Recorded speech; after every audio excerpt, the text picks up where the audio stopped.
Hello and welcome to this Wargame Red Dragon 3v3. We're on this map. This is the only map in Wargame Red Dragon. And today we've got Vicolaric, Piss Game Yellow Dragon, and Jay going up against Yolop, Zodiac, and Zulthar, I suppose. So deck reviews. So yeah, sorry about that. I don't know what it is. Just some of the replays I get sent on Red Dragon, I can't access the decks. Like I've got it because you can open the file in Notepad and it's got the deck string, but when I paste it into the game, it doesn't work. So maybe these guys are just memeing me and they're sending me games from about 10 years ago or something. But who knows? Who knows? The game is 11 years old, so I suppose that is technically possible. Anyway, got a division we don't usually see, a nation we don't usually see, and that's East Germany. Always nice to see a bit of East Germany. And he's actually playing East Germany rather than playing non-Soviet Warsaw Pact. So that's Zulthar there. And yeah, making the same mistake we see everybody make when they play against these guys and they play on the same map with the same settings and do the same thing every time. These guys just open with a bunch of fobs and a bunch of CVs and just make sure they cap everything on their side of the river, and their opponents don't. So they get 3 fobs instead of like 5. 1, 2, 3, 4, 4. And they don't open with it. Like he basically should open with a CV here because pushing in this game is basically very, very difficult. It's even harder to do in this game than it is in Wano for a couple of reasons, which we'll get into.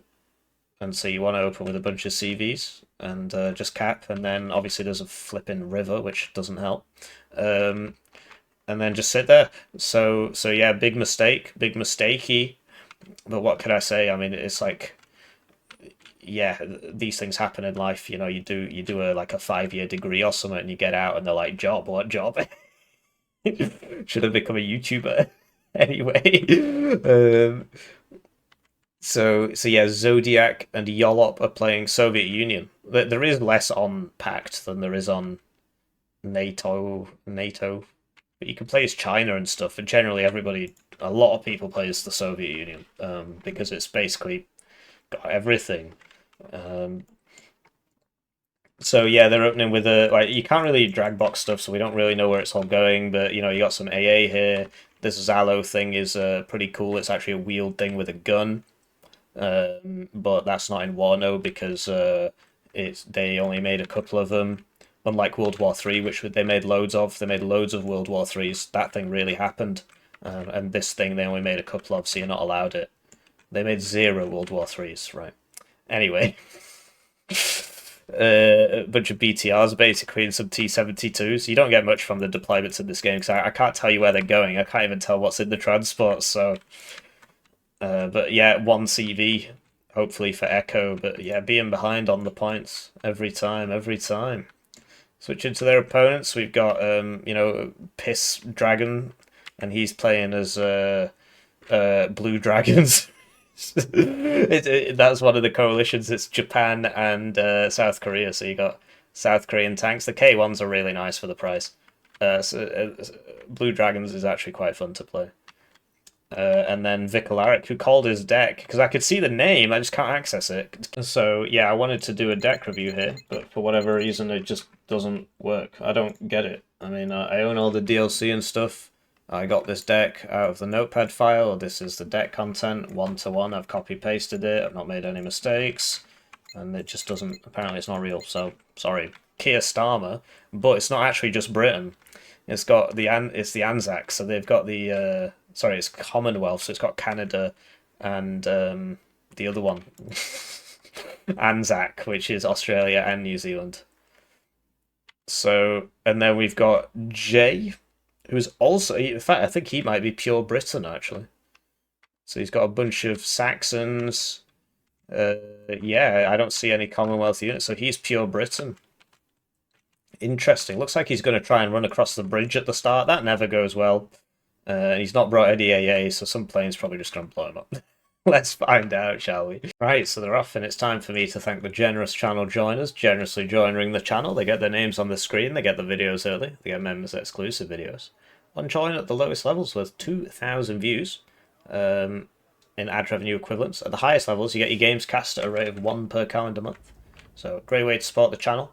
75% of the channel revenue comes from channel members. You also get a Steam key for my game. So there's that Lynx 3. I didn't even get time to talk about it because of how shit it is. Obviously in real life it was amazing. But yeah, I kind of prefer Wargame Red Dragon's approach to like putting prototypes in and stuff. I think it's actually a lot more interesting and leads to a lot more variety and cool stuff than Warno's addiction to this kind of fake historical realism, which isn't particularly realistic to begin with, and also just, yeah, whatever. Anyway, so big push here from Blue, and they're losing a lot of guys. I mean, there's a lot of crap coming the other way. The SBS have SMGs, which makes them good at close range, although it's a Sterling, so I'm not entirely sure how good. But yeah, Red is on the better side. This map is hilariously one-sided, so always nice to be on the good side. Oh, this guy didn't actually OSC, he's just severely incompetent. He just left the CV here and didn't give it. Because basically you can't give orders in the deployment in Red Dragon, so you got to give them all at the start. So if you're not paying attention, you get situations like this where you just kind of leave the CV here and give the enemy a +2. Usually it is the other, I mean in the, I was saying in the deployment, usually these guys, the Op 4 or whatever you want to call them, they tend to struggle with the CVs and stuff at the start. But yeah, basically playing this game is like being exposed to lead. It just slowly destroys your brain, and it's also incurable and irreversible. So if you've played this game for 10 years, I'm sorry, bro, but it's literally over. Anyway, it's going pretty decently for Blue, I think, for the most part. I mean, this is obviously a travesty. He's realised it now. But like they've got in here, although Red is across here, but Blue, like taking this is the hardest part of being on the Blue side, because Red tends to get there first, and then they just shoot you from here and here and so on. Tornado GR1, you'll know this from Wano. And it's just as useful in this game, apparently. But the aardvarks in this game actually work, unlike the ones in Wano. So, yeah, Blue, okay, these have been very much isolated. I mean, this is pretty crazy. There's like 44 guys there, and although, if they just hide in this building, there's no LOS tool, but this can always see it when it gets really close, and then they'll shoot it with the Panzerfaust 3, which in this game has 24 pen, and they've got 3 of them, because that's 3 squads, so there it goes. So it will actually be kind of hard to push these guys out, but Red's positioning is nicer. But they've got the point advantage. The thing is, nobody's put a CV in here. Like, if you're this Zolthar guy, your first priority should be to get a CV in here. Same if you're the J guy. I mean, this is, like, you're letting your whole team down on this point cost thing, because pushing in this game is so incredibly difficult that, and especially on this map with the river and the big open spaces and so on, that you really need to get those CVs out quickly. Sea Harrier, I think that's a seed one. Sadly, there's no kill list or anything, but I guess it got this. Looks like a book, right? So he's beaconed it as well, so presumably that was going for that. Got killed by the tanks and whatnot. This is Marine infantry, Soviet Marines. I assume we'll be seeing those in Wano and Lanja. I don't actually know, but the next big DLC, I think. Well, it depends when you're seeing this. Nemesis 5 is coming out 2 days after I'm recording this. But after that, I think, like in their roadmap, they said Lanja, and it's a picture of a Soviet Marine, so one can assume. So check that out, that's a 4 stack of man-pads there, taking out that helo. 4 AVREs, so it's a completely unstabilized gun, it doesn't even have like 1% like it does in... so that's something Wano does better. The unstabilized guns have like 1% stabilizer, so they could still aim. Because like, imagine if you're in a tank and you're driving towards something, or some APC, driving towards something and it's shooting at you, you are going to shoot back. It's like, oh, it's unstabilized, what are you going to do? Just sit there and get shot at? Well, I'll probably miss him anyway. Okay, we'll die then. I mean, it's just nonsense, right? But so that is something Wano... They started by doing it better, but the most recent things that have come out, they've taken the stabilizers off because they've basically forgotten why they've done it. There's a lot of that. You can do a lot of that. I don't know, like they're all boomers or something. I don't think the staff turnover is that high, so I don't understand why they just kind of forget. So yeah, that was a Harry there. Peace Pheasant, this thing's pretty cool. It's dead, but it fires 2 Mavericks really quickly, so it's pretty decent. These AVREs are doing alright, actually. They have more armor in this game. They got 12 armor instead of 10, but they can't shoot on the move, right? So, yeah, we got lots of people dying in the transports and whatnot. The main issue with that is that if you die in the... If the transport explodes next to you, it just immediately panics your unit. So, like, these guys, like, they're in there somehow, but they're panicked. So, it's like low cohesion on Wano. It really does make you useless. Unfortunately, I can't show you what it does because the game is so wonderful. I just don't know, because I click here, I click I, and then when I come down here to click on this to get the... to look at panicked, it doesn't let me see it, so... It is an older game, right? In the meantime, looks like instead of going for this... I mean, this is literally free, bro. South American El Presidentes are free. The government doesn't want you to know this.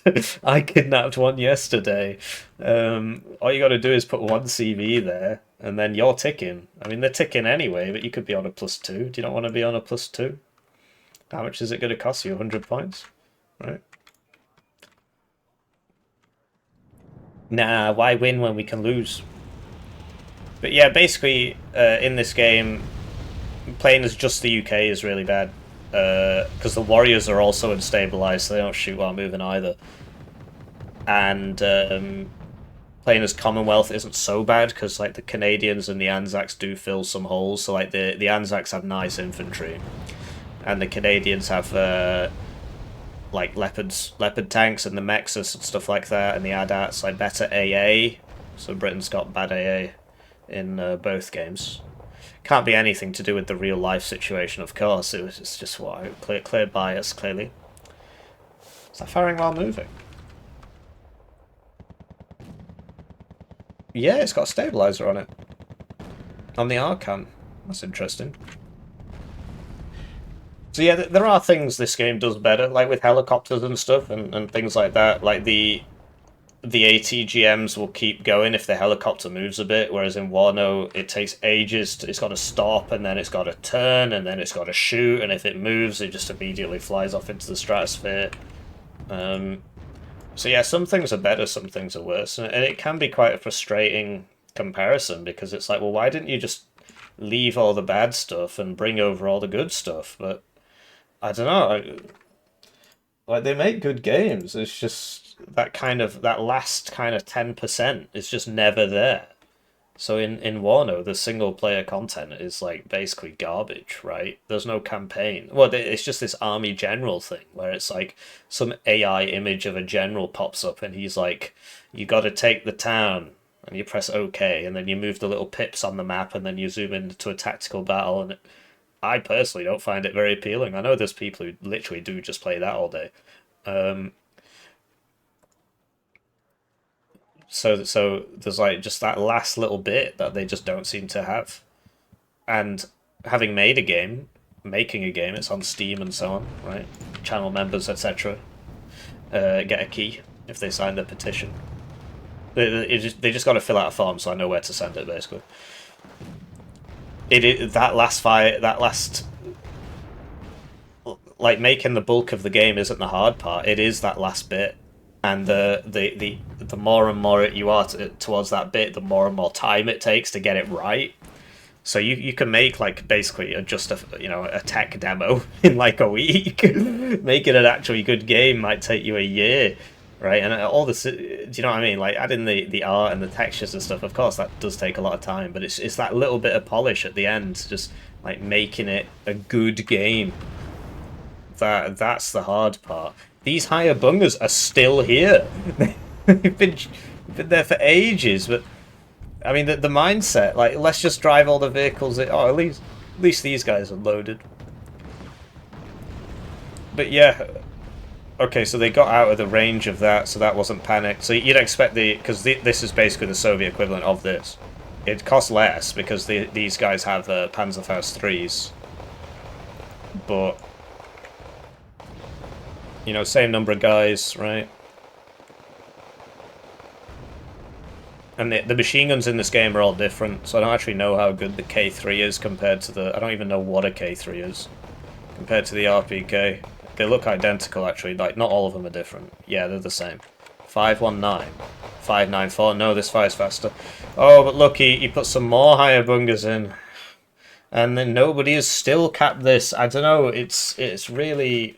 I find it quite frustrating to look at that and just check in every 10 minutes and it's like nobody's done anything. I understand that it's a video game and it shouldn't be taken so seriously, but for me it's heart-wrenching, you know, because like it's like we said about the game, right? So it's like they've got as gamers, they're gamering, right? They're taking the zones and stuff, but that last 5%. But actually this would take them 1 second. All they gotta do is click up here, click here, and it would just go in. Pretty sure this is amphibious, yeah, just do it.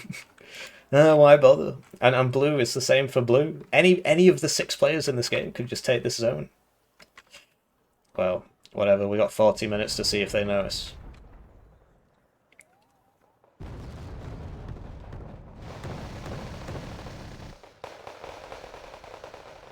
So, you want to pull this guy out of here, really, so he doesn't die. Oh, wow. What's going on here? He just flew around for a helo. I'd be very surprised if this makes it. Yeah, it didn't. What is that? Oh, it's a pivot. There's 2 of them there. So yeah, red on that +1. Somebody's pinging. Are they pinging the zone that doesn't have any CV in it? Where's the ping? I see beacon, but I don't see the beacon. Oh, here it is. Attack. Interesting. Guess he's just saying there are guys there.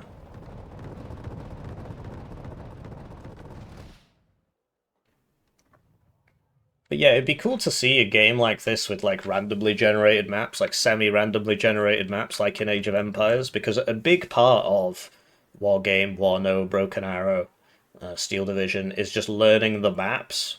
So as you know, every time I cover this game, it's just this map, because I cover Tier 4 channel member casts, and one of the players in this game basically just sends me a game of him playing the same map every month, and has done so for about 6 months. So, I mean, it's his prerogative, right? I obviously... that'd drive me absolutely mental, just playing the same map over and over. But it becomes a case of you learn the maps, right? As opposed to, like, you're not... I mean, you are still playing the game, but you know what to do on the maps. And so it can be harder for new players. Like, this game's been out for 11 years, right?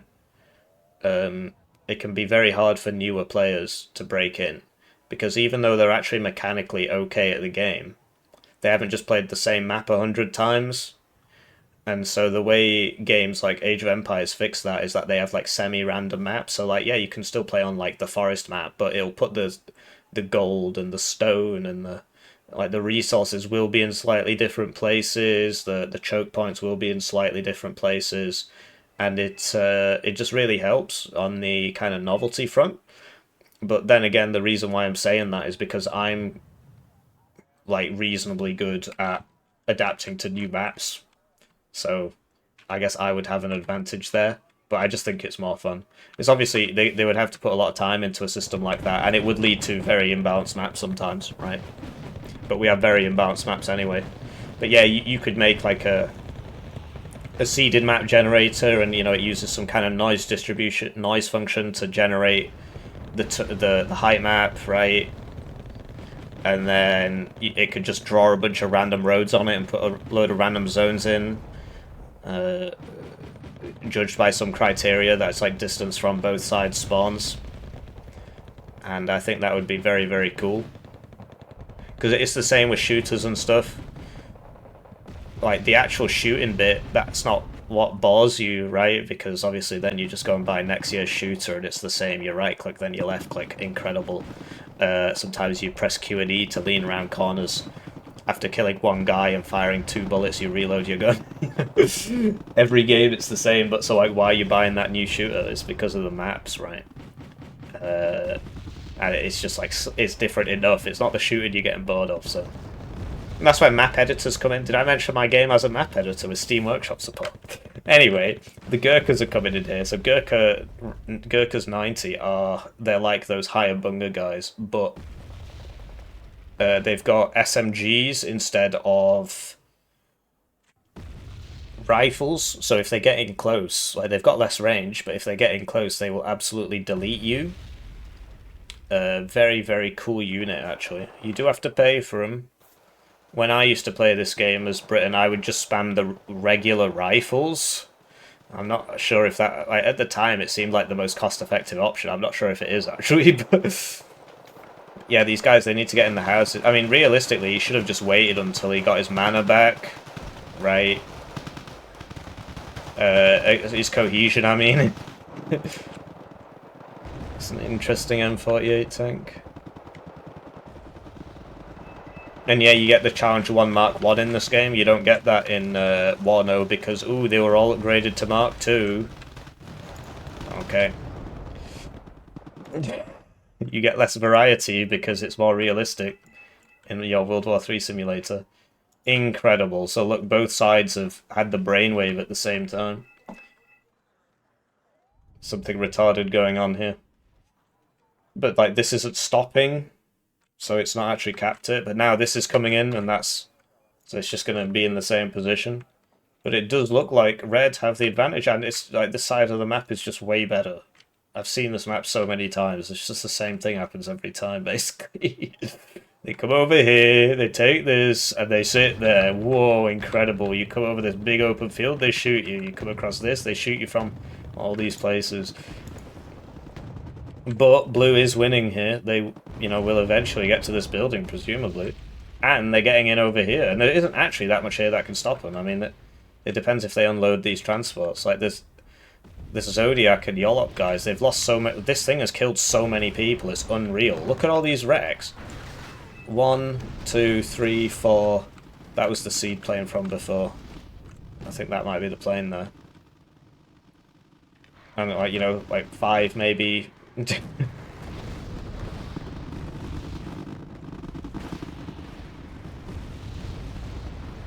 Weren't there more infantry here from blue? What happened to them all? But yeah, I'm surprised at the lack of AA from red. I suppose a lot of it's radar, but then like you can play divisions like Yugoslavia and they just literally just get the same thing, but it doesn't have radar. They get the same thing the Poles get, except it doesn't have the radar tag. And so it can't be seeded. And so it just kills all your stuff. And it really is unbelievable. Every game has its problems. So we got another 30 minutes left together, dear viewer. I do wonder what's going to happen. I get the impression these higher bunga are going to be able to clean a lot of this out, actually. Especially with the Panzerfaust 3. Just depends, like Red can buy the Panic Air or whatever. You'll notice they've gone easy on the arty. Like usually there's like 10 Guerrillian arty out by now. There is an MLRS here. Like there's 3 M109s here. Not sure what RCHA is. Royal Canadian Horse Artillery, probably. Britain's big on that kind of, you know... 6 Leicestershire Coldstream Guards Regiment. Okay, they're not from Leicestershire, Coldstream. They're from down south somewhere, but... It's like, this is the squadron that was amazing for 300 years, and it's one of the oldest military formations in the world, and it's like, and now look at it, and it's like 3 guys in a trench coat. It's a pretty sorry affair. Sometimes you just gotta let it go, man. We're not an empire anymore, you just gotta let it go.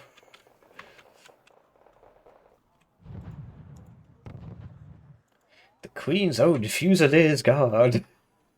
The British Army has more horses in it than tanks. Unironically it does, because they've got like the household cavalry regiment, you know, for all the tourists and stuff, and they go on parades with horses, and there's more of them than there are tanks in the British Army. But, you know, you got to scam these Korean tourists somehow. You got to convince them to run across this desert with you somehow. But yeah, it looks like these hired bungers are just going to clean this out. I mean, the way Red has positioned their forces, like, they've got all this. Why isn't there more infantry in here? Why are they going this way? Why has this been allowed to just kill everybody? Unfortunately, there's no kill list at the end, so we can't see how many things this has killed. But look at all the wrecks. And a lot of them get destroyed if something else blows up next to them. I'm pretty sure they disappear. This thing has killed so many people. There's 2 guys in a trench coat. It's the Queen's own Royal Fusilier anyway. What you gotta do is get a howitzer and blat it. Got some misters back here, right? Nah, let's just lose everybody. Okay. Interesting decision making over here. This is such a strange game. I can't remember if East Germany actually gets heavy howitzers. It might be that this is all he's got. The Akatsias, basically, which in this game aren't that great. Because the game's newer, so there's like a whole new level of artillery above Akatsia. Sorry, the game itself isn't newer, it's set in a newer time period. Osa's getting hit there, so he reverses a little bit. Presumably he'd want to reverse a bit more. He might still die. Okay, there he goes.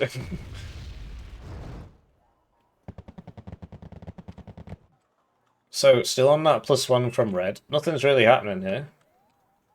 You could expect to... Like, because basically as the map gets saturated, you kind of want to spread out a bit and look for new approaches, look for new ways to get an advantage. And then obviously the enemy reacts to that, and then that side becomes full of people, and then you switch and attack the other side. Works better in 1v1 than 3v3s, because in team games the maps are all just mega compressed. Because, like, the 3v3 map isn't 3 times bigger than the 1v1 map, it might be, like, 2 times bigger. And it just goes from there, so in 10v10 it gets pretty silly. Looks like the Führungstrupp gonna get hit by the Harrier.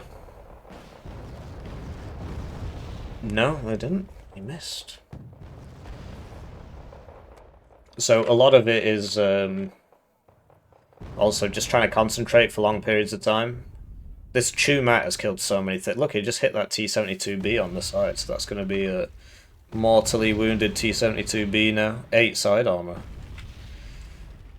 And the one howitzer around that thing's dead, but I just don't want to do it. At least they're reinforcing this now.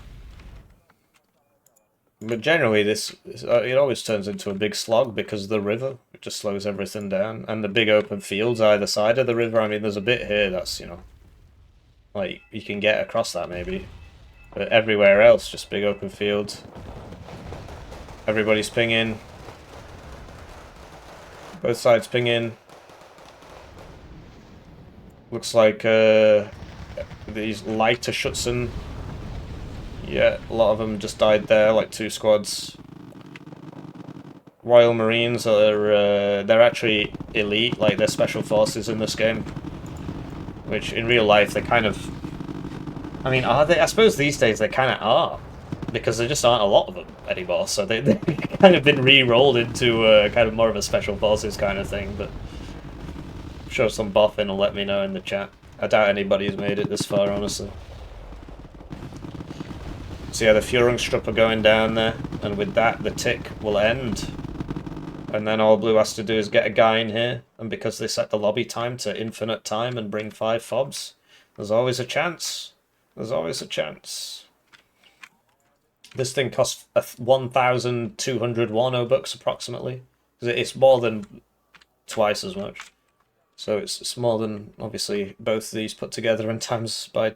No, it isn't. It's more than both these put together.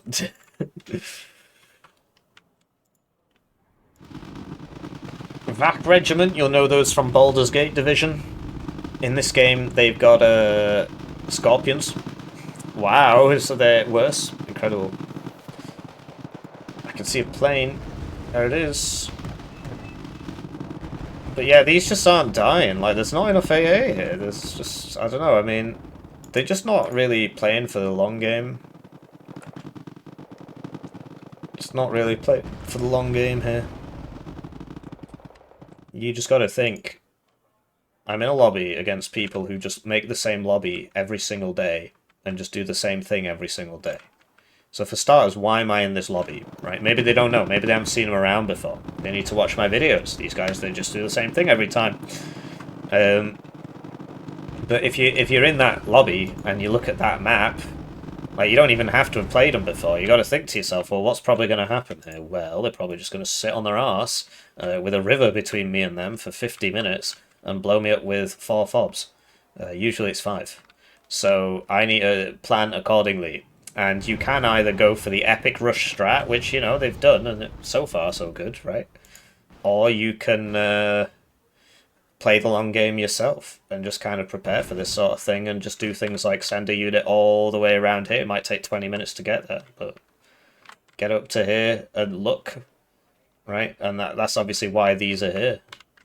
So I suppose that wouldn't be able to happen, but you can send the helo, for example. Anyway, this could use some... this has lost half its HP, apparently. Plane must have shot it. I mean, exocets obviously are really good against boats, as you'll know from the Falklands campaign. And yeah, 2 of them means 2 overlapping defensive fires, right? Of the interceptor missiles, so even though this costs more than both of these, 2 of these probably does beat one of that, especially at long range. I thought the Kinzhal was more of like a cruise missile thing, but who knows. So blue, they've got in here this time. Incredible.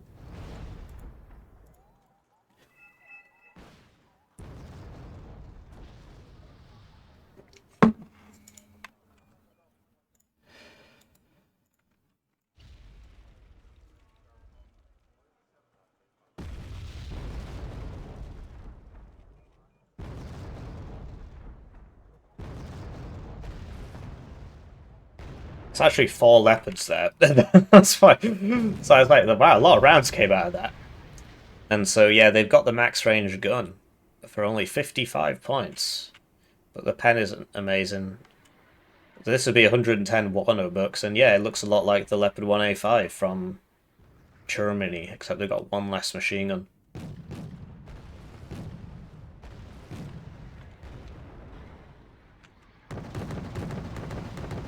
I was gonna say that's missing a lot. Got him eventually. You expect the VDV to... No, it's the VDV-90 that get the Vampire. There's a rocket launcher in this called the Vampire, and it's very, very good. It's cluster on the tanks. Okay. And yeah, that dies, unsurprisingly, because you get Tomcats in the Navy tab. And I think this is not in the Navy tab. Which is why this is here, by the way. It's not here so anybody can actually do anything. It's here to unlock the extra tab of units, so you can get more planes. Fill a bunch of holes in your deck. So it looks like blue are going to get the CV in as soon as they realise that they can. I mean, this is... He's noticing. We can't view the orders, but we can see it moving. It's very slow. Must be the forest, right? Dense forest, apparently. Really? It's like 3 trees.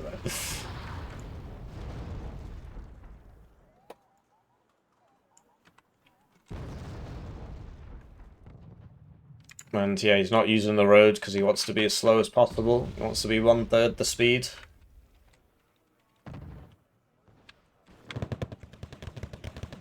What the fuck is that? Dead. Anyway, you do occasionally see, because like the whole point, but why there's a river here is because you can send these little boats down the river. That's the point. That's why they made, because this was the first Eugen game with amphibious, so all the maps have water on them, and they like this river down the middle thing is very, very, very common. So in the Red Dragon maps.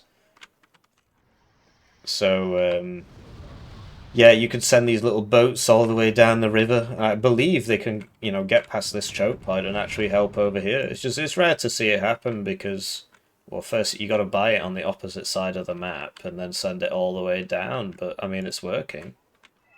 Look, it just killed some stuff. Some dead people here. Dead T-55, right? And it's got 8 Hellfires on it. 70 points is not cheap, right? But they're actually quite tanky. I mean, I know that says like 3 HP, but it's actually 40, Like, there's 3 pips down there. It's actually got 40 HP. Unfortunately, there's no LOS tool in the best game in the universe. Although this doesn't really seem capable of hitting that. Oh, okay.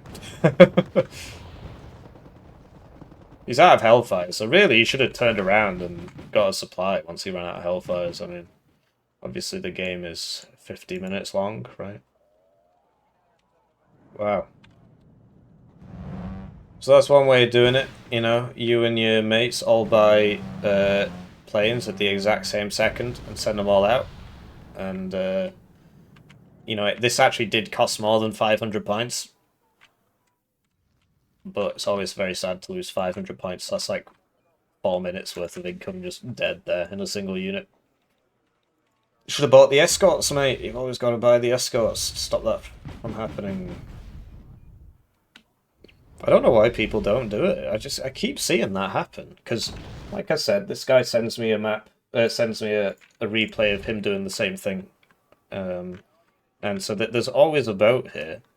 And like look, they're just buying the.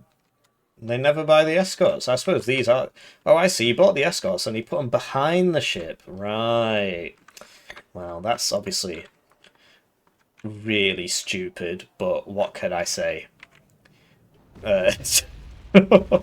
You live and you learn, or you play the same game for 11 years and you don't learn anything. So yeah, I mean. Blue are on the +1 now, but I feel like they need more because their opponents were on a +1 for, you know, more than half the game time, right? It does appear to be going up maybe like once every 5 seconds.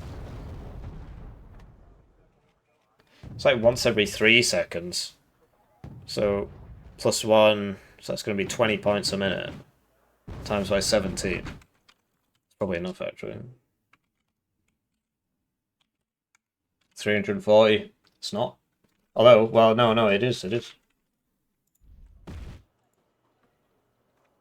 Yeah, I mean, it's just an exercise in frustration, right? As nothing ever happens, and then, like, you sit there for 50 minutes, smacking your head repeatedly against a wall, multiple skull fractures, and then it's like, you lose.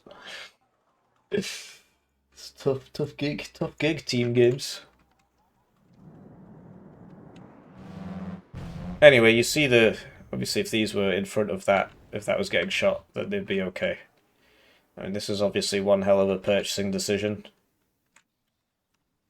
So this must be some French thing, right? I mean, it's got Exocets and Crotals on it. It looks like the British Type 21 destroyer, but...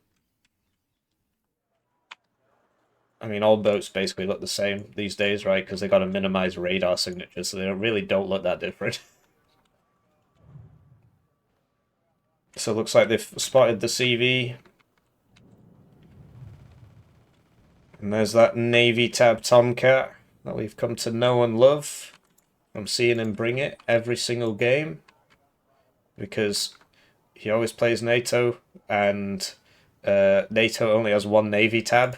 So it doesn't, and it's the same for PACT, it doesn't actually matter which NATO div you play, you've always got the same Navy tab. Unless you play Marine, in which case it's the same units, you've just got more of them, and I think they come with extra vet or something. Or Navy, right?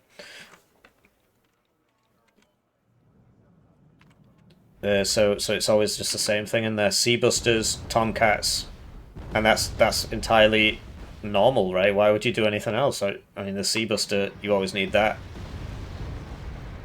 So typically in these situations, you actually want backup CVs in your zones. Because they get sniped and the CVs can't hold the zone while moving. Which is something I'm very glad they changed for Wano. Because yeah, at the start of Wano, it was like Wargame, where you need to leave the CV in the zone, and somebody can just come and neutralize this, and then you can't spawn units anymore. And in the first tournament, we had a rule against that, and somebody just did it anyway. It's interesting. What the hell is that? Little boat flying around with its Hellfires. Like this isn't such a bad piece of kit, it seems. 70 points, you know, just go around and shoot Hellfires at people. Raid the shoreline. I mean, look at that. Look, it got the CV. Obviously, it's probably going to die anyway to these, but there you go. So now it's a +4 for blue. And yeah, it just comes down to the scaling, right? These guys, they didn't bring enough RT, they didn't bring enough fobs. And there's the surrender. So we're just going to speed up a bit now because, I mean, they're on a +4 and one of them's gone. So obviously disadvantageous. But like, look, you know, you're on a +4. You're on a -4. You've just lost your teammate. You've lost in every zone. And they don't surrender, because I feel like when people play this game, it's never about winning anyway, because like nobody wins in Wargame Red Dragon. Nobody wins at all. Like, look at this. You get to look at this, the CV just outside the zone. Like, that could be capping that right now, but alas. So yeah, it's not about winning, it's about taking part. And, you know, I kind of get it, right? You come home from work and you just want to chill out and you don't want to learn a new game. So you just do the same thing you always do. It's very hard to break out of that. I remember when I was... Obviously, I'm an unemployed loser now, but when I was working, I had the exact same problem where it's like, I want to do so many things, but you get home and it's like, I'm tired. You know, you're working 10 hours a day. Obviously, the shift's at 8 hours, but then you got the commute, 1 hour either way, depending on... for me, it wasn't like that. It was like 1 hour in total, I suppose. And then you got to eat, you got to get things ready for tomorrow, and it's like you got like maybe 2 to 3 hours of free time, and like you're just washed. You got no time, you got no energy. So yeah, like they're leaving, but apparently this game's got 10 minutes left in it, so I'm really not sure what's going on there. I mean, it's pretty obvious who's won. This guy, who's left? I think it's Yolop. Or was he the one who just left? I don't know, because there's nothing here telling me, and I've already forgotten. I was too busy yapping about being a wage slave. Anyway, that's what I've got to look forward to, as this channel slowly sinks into the abyss. Every video doing slightly worse than the last. Come on, guys, why don't you want to watch the same Wargame Red Dragon gameplay over and over and over again? These starfighters. Oh, I see. That was a.